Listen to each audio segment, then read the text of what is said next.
Hello, my name is Owen Griffith, and I am so excited to be here with you today. I am a teacher, I'm also a blogger and an author, but most of all, I'm someone who is very passionate about gratitude. Gratitude is something that has helped me in my personal life, and it's helped me even more in the classroom. Gratitude is something that educators can use today, can help them, and then it can help students. So today I'm here to tell you about something I'm extremely excited about. It's a new e-course that we're going to be offering through gratefulness.org. Now this course is going to be designed for educators to help them learn how to use gratitude personally and then pass that gratitude on to their students. I told you I was an author, and here is the book I wrote. The book is called Gratitude, A Way of Teaching. And you can see there on the cover, gratitude is something that can help us unite our hearts and our minds. And as teachers, we know in the classroom, when you capture a kid's heart, then their mind will follow. Now, I'm really excited because this book was written with short, easy to understand chapters, summaries, and then study questions. So the way this course is going to be structured is we'll have an initial hour-long webinar where everyone's welcome to join in. Even if you're not signed up for the class, just try it out. Then we're going to have bi-weekly, we'll have 5 to 7 minute video sessions where we'll go over a couple chapters from the book. We'll do this for approximately 8 weeks, and then we'll have a ending session. I'm so excited about this because one of the big things about this class that I'm going to be grateful to be part of is set up a network of teachers across this country and across the planet. There's some exciting things going on with gratitude in education these days. The John Templeton Foundation gave $10 million a few years ago to study how gratitude could help teachers. With the Greater Good Science Center, I've been working and some of the top researchers there, Dr. Giacomo Bono, and they have a gratitude curriculum they've been working on for years, testing, and that's going to be released. So we'll be able to go over that in the class too and spread that out to our colleagues and implement in the classroom. Now, one thing you might say, I know as teachers we've all heard, here's something new you have to do in the classroom. And nobody has time for that. So this gratitude curriculum and the things I even write about in the book are things you can embed into things you are already doing in the classroom. For example, as part of an English assignment, I used to have students write gratitude letters to people in their class, their family, other teachers. Gratitude has been shown in the research by Dr. Bono, by Dr. Emmons, Dr. Froh.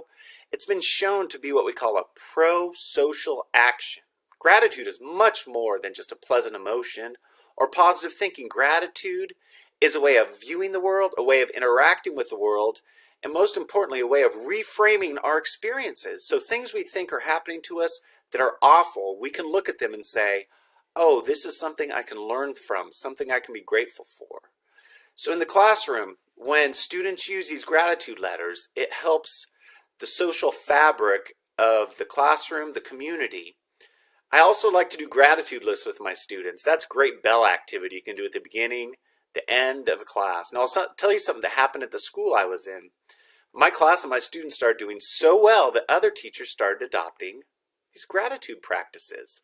One day I'm walking down the hallway and I see this chain, these little pieces of paper that are linked together in a chain hanging from the ceiling. And I look at that and I see students have written their gratitude message on these, and they're linked out in front of this teacher's class. She's standing there with a smile on her face, and I say, what's going on? What's the change? She said, my students had the idea that they would write their gratitudes in this chain, put it outside the class, and motivate other students to do this. So of course, by the end of the week, every classroom in the hallway in front of them had this chain that was all linked together. So that just reminds me there's lots and lots of great activities students and teachers can do to implement gratitude. But we're going to get deeper than just the fun activities. Those activities are great to keep it going. But we're going to get into the research, the way gratitude actually can help reprogram our brains and our students' brains and get away from that negative bias. You know, I've heard people say that this generation is the most entitled and materialistic generation ever, you know, and I'm not sure about that. But I will say that I have seen when I use gratitude with students and with myself also, it really helps me shift from seeing all the things I think I need to be happy to what I have, and that becomes overflowing. When I look at what I have and I'm grateful for that, it's more than enough. So we're going to look at the book. We're going to establish a gratefulness community among educators, and I'm really excited what gratitude can do for education. One of the other byproducts of gratitude, and the research backs us up, is that when students use it, they are more successful, which is wonderful. It's one of those things that academically gratitude also helps. So please join us. We'll be sending out an announcement about the class and a reminder about the first session that will be coming soon. And I'd like to end here with one of the great quotes from St. John Baptist de La Salle. To touch the hearts of your students is the greatest miracle you can perform.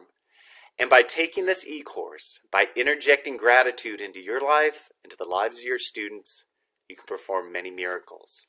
Thank you very much. I look forward to seeing you soon.